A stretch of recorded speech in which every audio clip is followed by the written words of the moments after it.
नमस्ते। आज हम उगते हुए सूरज का देश जापान इस डायरी लेखन का अभ्यास करेंगे। डायरी अर्थात जो प्रतिदिन लिखी जाए, हर दिन की विशेष घटनाएं, प्रिय अथवा अप्रिय, जिन्होंने भी मन पर प्रभाव छोड़ा हो, डायरी में लिखी जाती है। यहाँ हम आपके ही एक हमउम्र लड़के, जिसका नाम शशांक है, की डायरी के 4 पृष्ठ पढ़ेंगे।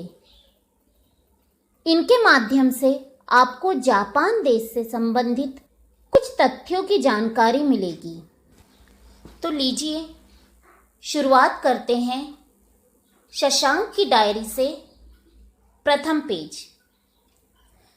शशांक दिनांक 16 मार्च को लिखते हैं, प्रिय डायरी, आज मेरा जन्मदिन है, इसलिए मैं बहुत खुश हूँ।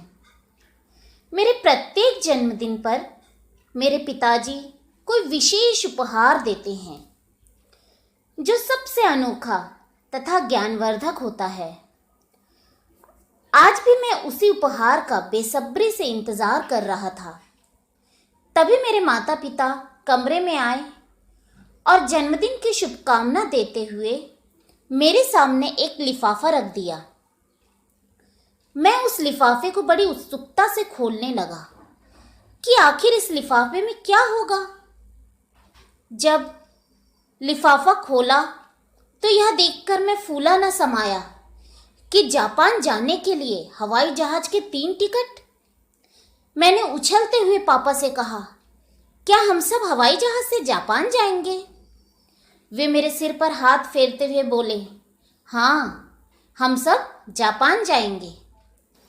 मुझे विश्वास नहीं हो रहा था कि जिस देश की तकनीकी ने पूरे विश्व में अपने नाम की छाप छोड़ रखी है, मैं वहां जा रहा हूं। मेरे सामने वहां के दृश्य मंडराने लगे। तभी मां बोली, बेटा, जल्दी से सामान रखना शुरू करो, कल सुबह सुबह ही जापान के लिए रवाना होना है। फिर क्या था, मैं तैयारियों में जुट गया।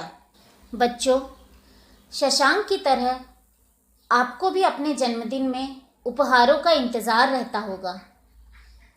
आप मुझे कमेंट करके बताइए कि इस जन्मदिन में आपको कौन सा अनमोल उपहार मिला। तो आइए हम शशांक की डायरी के अगले पन्नों से यह जानने का प्रयास करते हैं कि शशांक जापान कैसे जाता है और वह वहाँ कैसे मस्ती और मज़ा करता है। तो प्रस्तुत है शशांक की डायरी का दूसरा पेज। दिनांक 17 मार्च। शशांक लिखता है, प्रिय डायरी, आज सुबह हम सब सामान के साथ हवाई अड्डे पहुंच गए। हवाई जहाज से यह मेरी पहली यात्रा थी, इसलिए मैं और भी ज्यादा प्रसन्न था। जहाज ने उड़ान भरी, धीरे धीरे वह बादलों के बीच पहुंचा। यह दृश्य अत्यंत अनुपम था। अब हम जापान की धरती पर पहुंच गए। पूर्व निर्धारित होटल की गाड़ी आई और हम उसमें सवार होकर होटल के लिए निकल पड़े। बातों बातों में हमारे ट्रैवल एजेंट ने हमें बताया कि यहाँ अगस्त के महीने में एक पारंपरिक नृत्य त्योहार धूमधाम से मनाया जाता है, जिसका नाम अवा ओडोरी है। इसे सामूहिक नृत्य भी कहते हैं। यह सोचकर मैं उदास हो गया कि हम इस त्योहार का आनंद नहीं ले पाएंगे, क्योंकि यह तो मार्च का महीना है।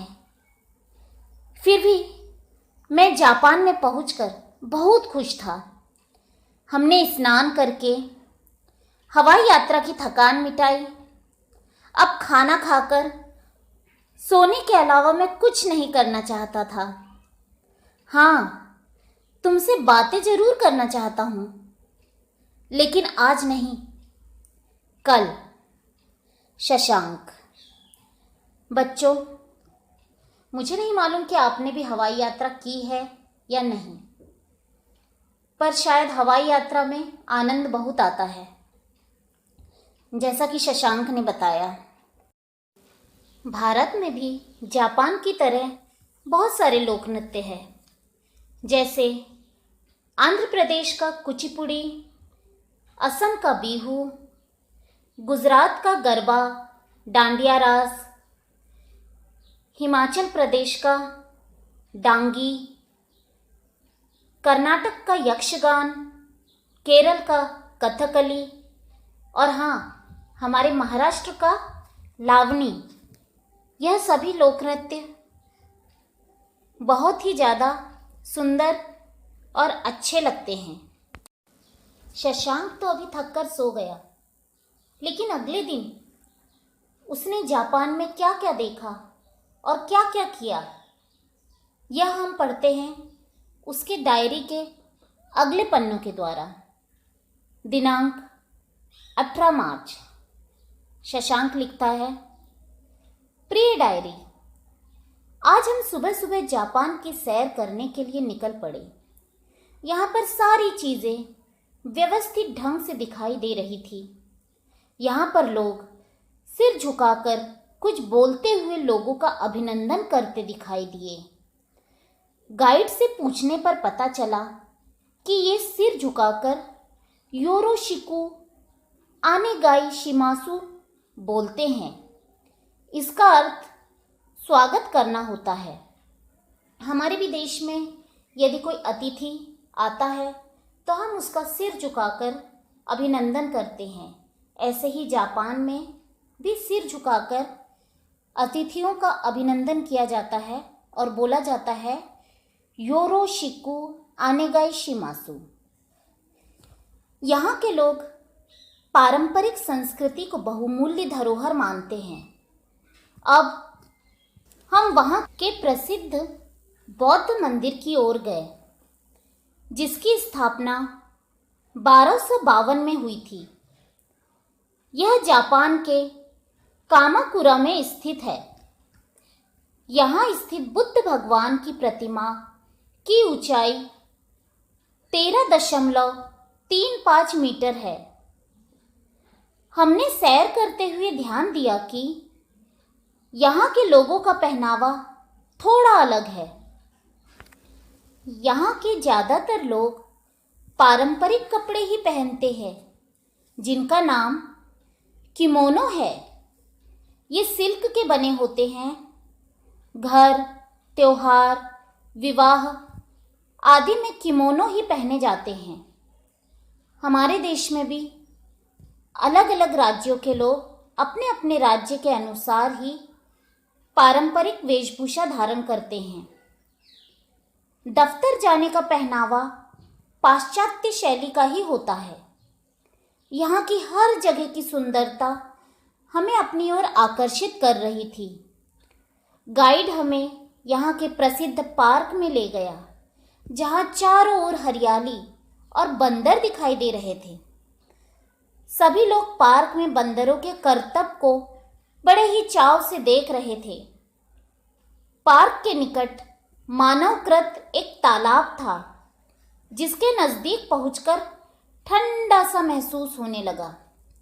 सुबह से घूमते घूमते अब मेरे पेट में चूहे कूदने लगे।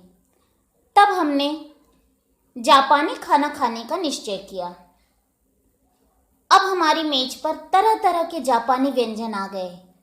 इन व्यंजनों के नाम थे सुशी, सोमैन, कायू, शोवा, फ्राइड राइस, हियायाक्को। सभी व्यंजन अत्यंत स्वादिष्ट दिख रहे थे। गाइड ने बताया कि कायू व्यंजन की यह विशेषता है कि यह आसानी से पच जाता है। हम सब ने स्वाद ले लेकर जापानी पकवान खाए। घूमते घूमते हम सब बहुत थक चुके थे। आज के लिए इतना काफ़ी है, हमें वापस होटल चलना चाहिए, मेरे पिताजी ने कहा। जैसा कि शशांक की डायरी के इस पन्ने से हमें मालूम हुआ कि वहाँ पर अभिवादन करने का, अभिनंदन करने का तरीका सिर झुकाकर है, शशांक और उसके परिवार ने वहां पर बुद्ध भगवान का मंदिर देखा। साथ ही उन्होंने वहां के पारंपरिक कपड़े, किमोनो की जानकारी प्राप्त की। उनके परिवार ने वहां पर एक पार्क भी देखा जिसमें एक मानवकृत तालाब था और जिसके पास पहुंचने पर बहुत ही ठंडी ठंडी हवा चल रही थी। साथ ही उन्होंने वहां के यानी कि जापान के पारंपरिक व्यंजनों का स्वाद चखा। उसके बाद वो होटल वापस चले गए। फिर अगले दिन शशांक और उसके परिवार ने जापान में क्या देखा उसका वर्णन हम शशांक के डायरी के अगले पन्नों के द्वारा जानेंगे। दिनांक 19 मार्च। प्रिय डायरी, आज हम बुलेट ट्रेन का आनंद लेने के लिए उस पर सवार हुए।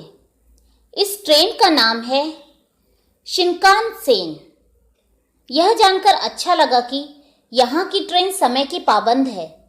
इस ट्रेन की सबसे बड़ी विशेषता यह है कि इसमें दरवाज़ों के ऊपर बड़ी बड़ी LCD लगी है जिनकी स्क्रीन पर जापानी और अंग्रेजी दोनों भाषाओं में स्टेशन से संबंधित पूरी जानकारी लिखित रूप में दर्शाई जाती है, जिससे यात्रियों को किसी भी प्रकार की कठिनाइयों का सामना न करना पड़े। इस ट्रेन की रफ्तार बहुत तेज है।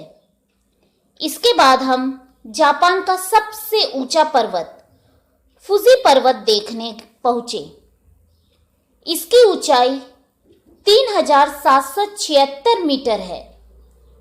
इसकी चढ़ाई के लिए सबसे अच्छा समय जुलाई से अगस्त होता है। इस पर्वत पर पहुंचने के लिए 20 लाख से ज़्यादा लोग कोशिश करते हैं, जिसमें से 30% लोग विदेशी होते हैं। जापान को उगते हुए सूरज का देश कहा जाता है क्योंकि यहाँ सबसे पहले सूर्योदय होता है। यहाँ की तकनीक पूरे विश्व में अपना नाम स्थापित कर चुकी है। जापान ने इलेक्ट्रॉनिक्स तथा विज्ञान तकनीकी के क्षेत्र में विशेष रूप से सफलता हासिल की है। यहाँ सैर करने के बाद महसूस हुआ कि वास्तव में जापान उगते हुए सूरज का देश है। जापान की राजधानी टोक्यो में टोक्यो टावर स्थित है, जो एफिल टावर से प्रेरित होकर 1958 में बनाया गया था। यह टोक्यो के मिंटो में स्थित है। इसका रंग संतरी और सफ़ेद है। इसकी ऊंचाई 333 मीटर यानी 1093 फुट है। टोक्यो टावर जापान की तकनीक का ही एक हिस्सा है। हमारे पास मात्र 3 दिन का ही समय था। पिताजी द्वारा दिए गए इस अनोखे उपहार को यानी इस जापान की यात्रा को मैं कभी नहीं भूलूंगा। जापान के दृश्यों को अपने कैमरे में कैद कर उत्सुकतापूर्वक जानकारी एकत्र करके हम अपने वतन लौट आए। तो इस प्रकार शशांक ने 3 दिन तक जापान की यात्रा की और वहाँ के पर्यटन स्थलों का आनंद लिया, वहाँ के पारंपरिक भोजन का आनंद लिया। तीसरे दिन उन्होंने बुलेट ट्रेन की सवारी भी की, फुजी पर्वत को देखा, वहाँ की टेक्निक्स को जाना और टोक्यो टावर को भी देखा, जो कि एफिल टावर से प्रेरित होकर बनाया गया है। शशांक ने जाना कि जापान को उगते हुए सूरज का देश भी कहा जाता है, यानी सूर्योदय सबसे पहले जापान में दिखाई देता है। तो इस प्रकार शशांक की डायरी के चारों पेज समाप्त होते हैं। धन्यवाद।